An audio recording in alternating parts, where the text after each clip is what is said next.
And this is the basil I got from the garden. I love the smell. Today I'll be making pesto, green pesto with basil, red and green basil, oregano, 3 garlic cloves, and pine nuts. And voila, a little bit of salt, olive oil.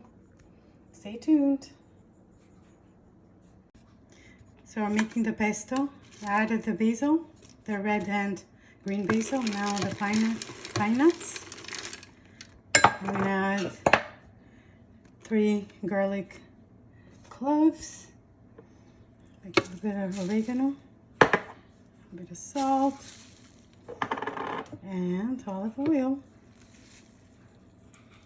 And I'm gonna add the Parmigiano cheese. And now it's ready to be processed.